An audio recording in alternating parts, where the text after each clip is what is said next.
All-Star games were good. Mm-hmm. It was East versus West. I guess everybody was just dunking, doing fancy, trick shots and stuff. No one's doing like any real stuff. Playing around, practicing their shit. Well, except for Larry Bird, obviously. Obviously, pulling the first ever three.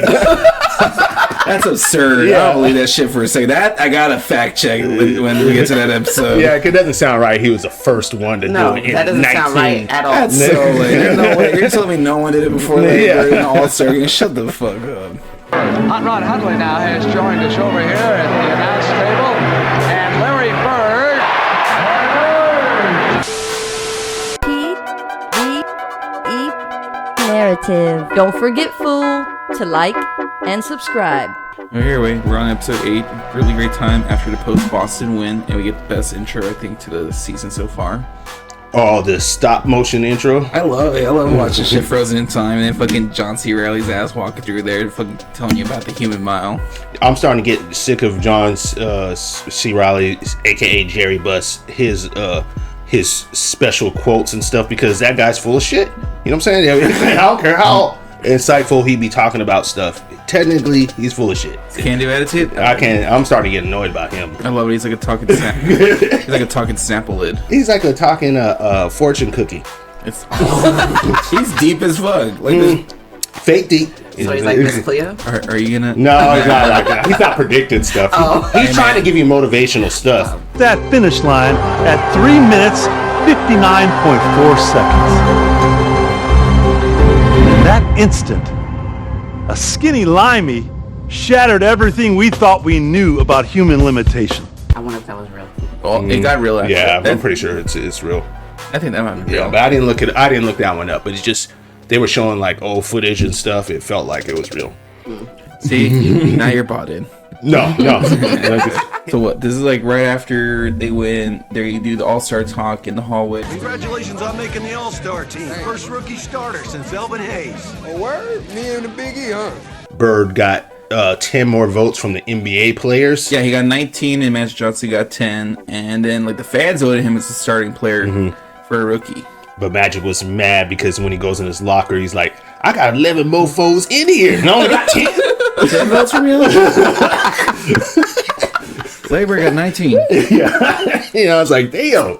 That was funny as shit. They do be giving Larry Bird crazy about it, like fear and like. They make him seem like this fucking super villain like every he's episode. the Terminator. He's just Darth Vader. You know what I'm saying? That's season 2, season 3 shit. I can't wait for that. Okay. So what happens after that? So they're in the locker room. Spencer Haywood's checking out his knee. Pat Riley gives him the pep talk about resting and getting checked out so he can get a ring. Oh, that's right. He's talking to Spencer Haywood, which was kind of messed up. You know who Pat Riley is, right? And so, yeah, he's talking to Spencer Haywood. He's like showing him his knee, and he's like, "Don't be like me." That looked nasty. Cartilage grows because he grabbed it and it kind of twisted. You hear all. I've been there. Give that a squeeze. Damn. Yeah. So yeah, man. NBA players be getting jacked. Their bodies be getting jacked up. He's all trying to play the Spencer Haywood nice side and act like he's on his side. He wants him to get healthy so he's ready to go play basketball in playoff time. And Spencer Haywood kind of buys into it and stuff too, you know. And he's like, "Yeah, I'm gonna go get checked out." Blah blah blah. What happens after that? They had a little celebration about being at 40 wins between them and the players. First place, motherfucker. What Shakespeare got to say about that, Coach? Good question, Norman. The Bard says, let's not get cocky. Shakespeare's still alive? Yeah, so McKinney, who's the main head coach, who is injured, surprise shows up, and all the players are cool. They're like, "Hey, what's up, coach?" But the two coaches, Paul Westhood and Pat Riley, they're kind of freaking out.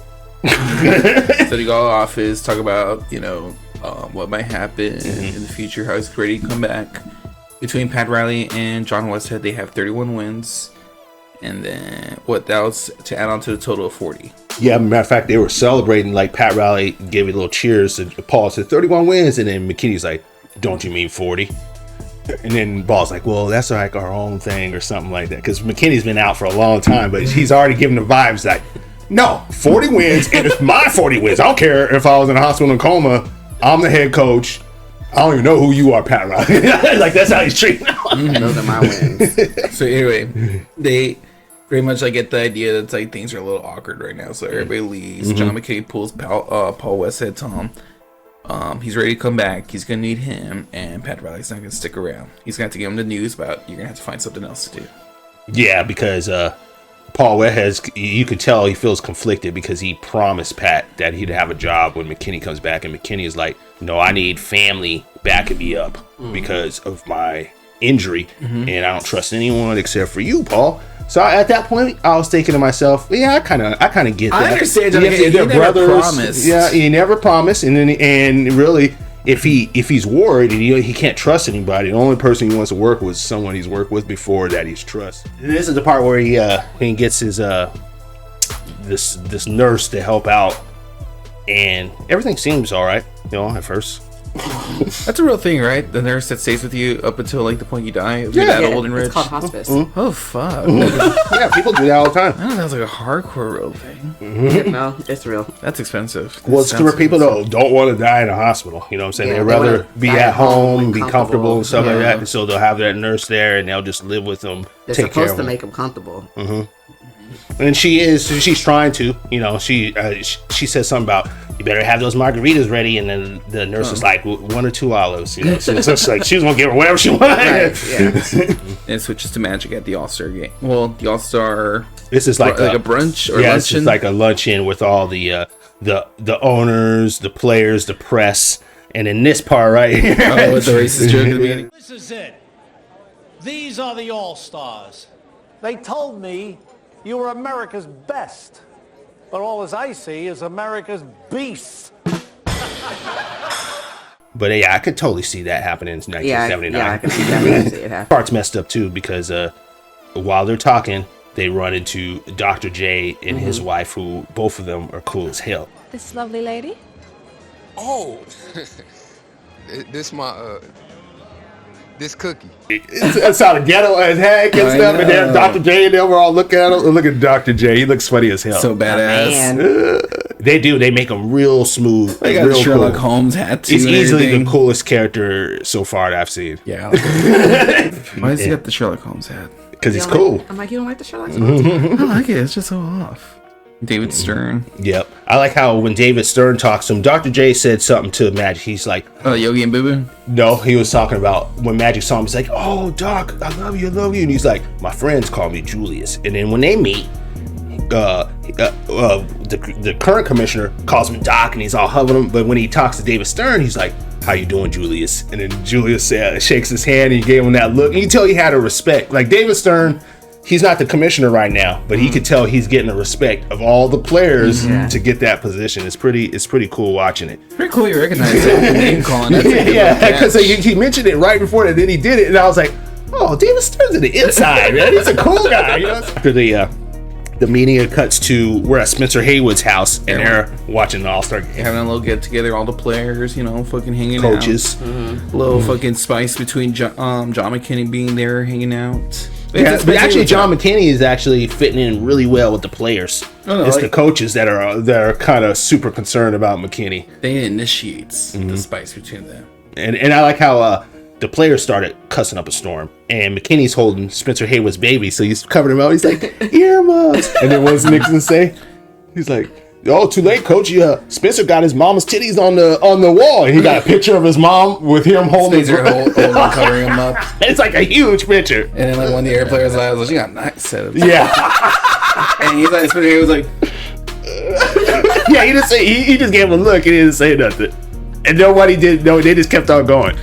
yeah, it just ends up them watching the All-Star game. We see the beginning first play with Dr. J doing a dunk on top of Kareem.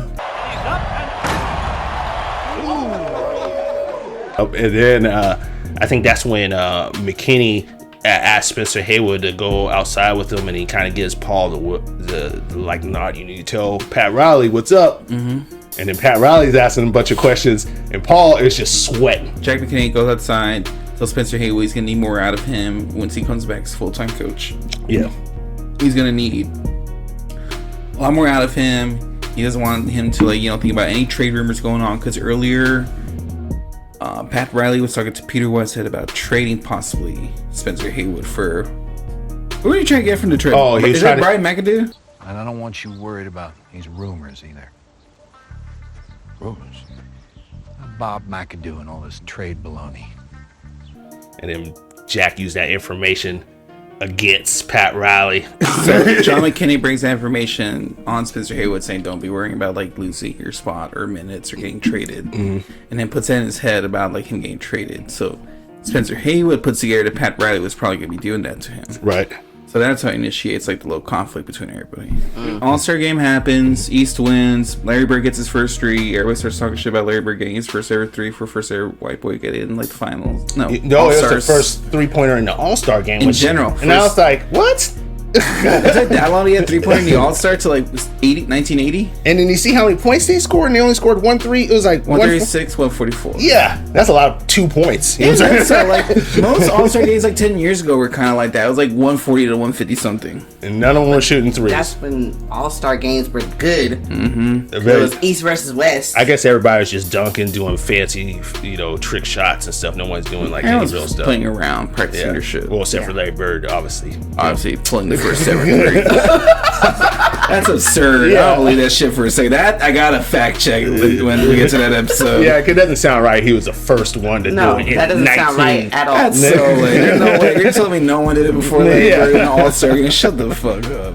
Hot Rod Hundley now has joined us over here at the announce table. And Larry Bird. From the end of the All-Star game, it shows everybody at the party about to leave. And then Spencer Haywood kind of confronts Pat Riley about the whole trade situation. And he's pissed. He's angry.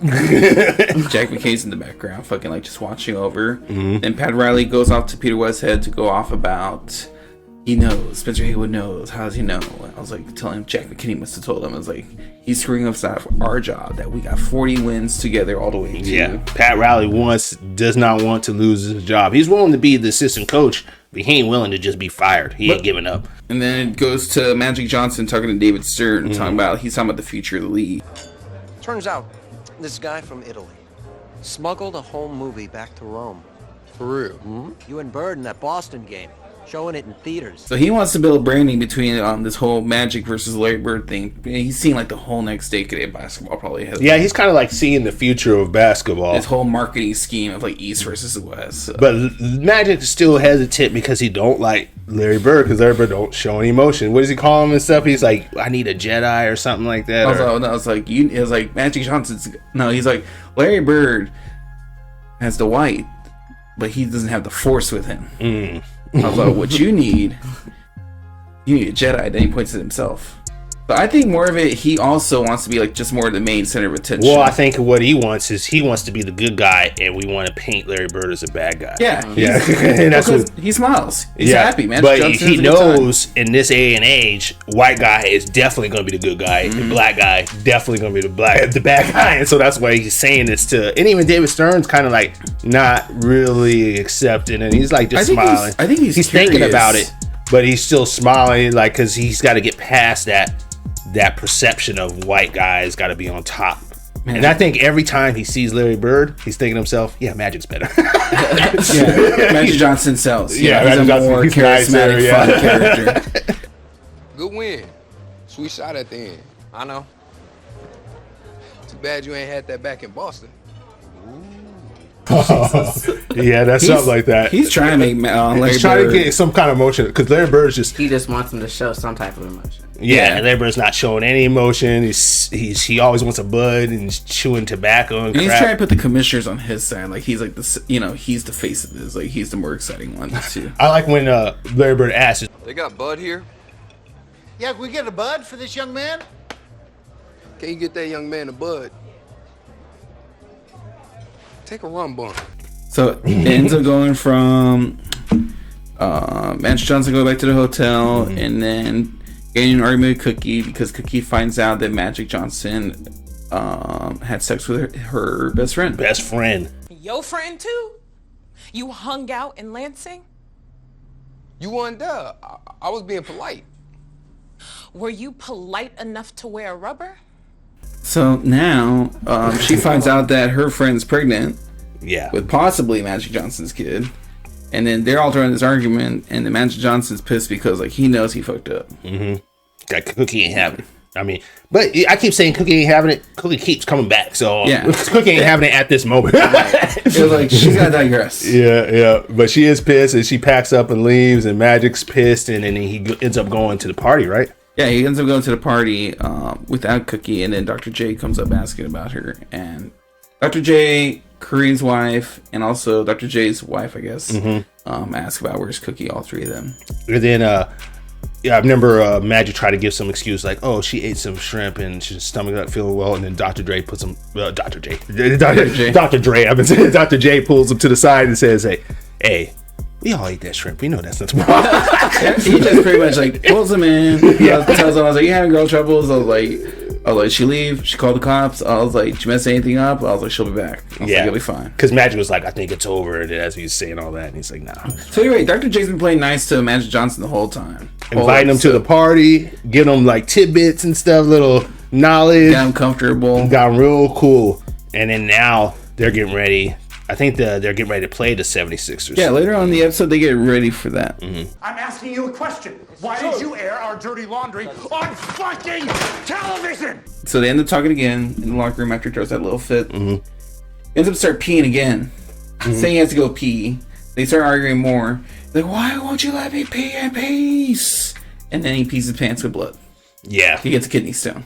Which was weird looking. I didn't know exactly what was going on at first when I first. Because he stares out. He does that weird look, and I was just like, "What are you doing?" Well, what's his name? Pat Riley's like, "Is that blood or something like that?" And then I guess he recognized it was blood immediately. So cuts back to Jerry Buss waking up, I guess, from like a long night. Him and his mother and Jeanie, I guess they were drinking with the All-Star game the night before. Yeah. And then Jeanie and his mother, I think, are still passed out, and Jerry Buss is just up with the nurse. Yeah. He starts flirting with the nurse, giving her this whole talk about putting her through college and all that stuff.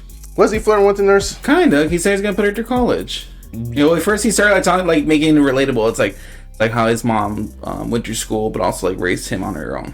But this is the thing. It doesn't matter what his intentions was, because his daughter Jeanie Buss comes out and she immediately flips out.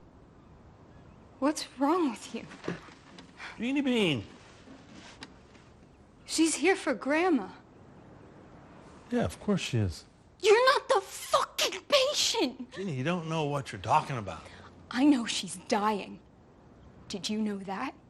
And Jerry Buss, all he hears is, "My mom's dying." That's all he hears. And my daughter just yelled at me. It's like, I'm not about that right now. He's like, "That's enough." Yeah, and then remember he walks to the side and he talks to the nurse and he's like, "Is that true?" And the nurse is like, the nurse knew.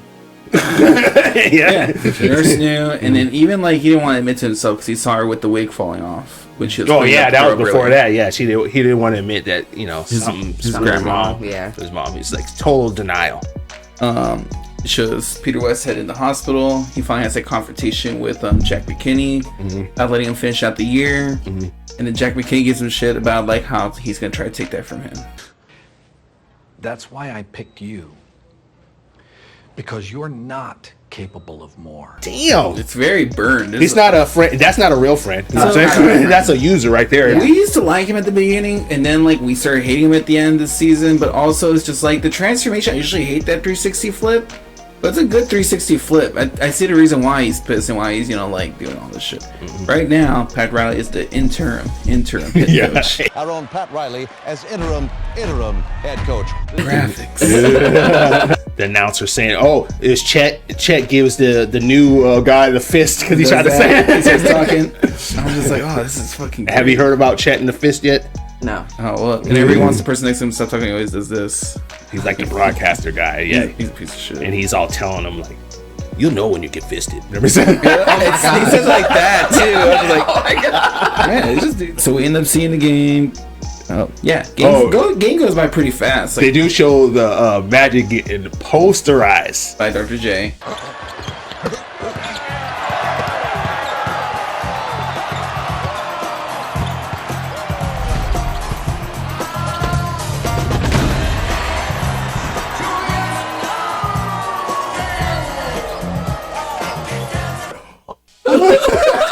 So Dr. J is just doing everything to Magic Johnson. He's just destroying him. Kills the worst game of his season. Kills him by 20 points. I thought you were my friend. Yeah. Pat Riley's first real game at coaching. Oh yeah, it makes it even look worse. Makes him look way worse. Dr. J comes into the locker room, starts talking to everyone, chatting up, playing all cool. Yeah, because he's still cool. He's still the coolest guy high-fiving ever. all the players. They all love him. Brother. Yeah, like if I was the one of his friends, like get out of here. You just fucking made him I don't want to see you. We're not friends. No.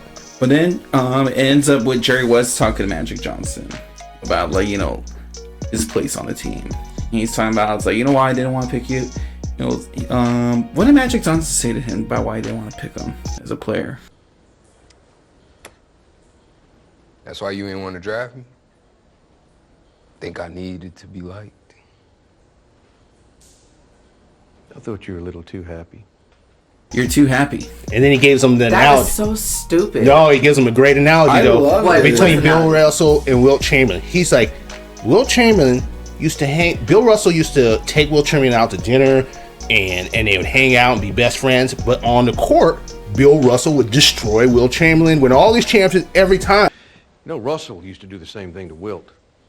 Before a game, he'd take him out to dinner, make like he was the best of friends, and then slit his throat. So it's like you gotta focus on everything. It's like you can't be happy. It's like you can trade all the happy you want right now to get championships. Mm-hmm. So you gotta focus. It's like telling us you gotta be hard as fuck right now. Yeah. So we're getting a really good mentorship role right here. Mm-hmm. I think that's like right where the episode ends. We get this great basketball game. We can see a lot of good highlights. Mm-hmm. And we just had that good Jerry West interaction with Magic finally. Yeah, and then it was like said, oh no, it ends in a horrible way with Jerry Buss taking the nurse home.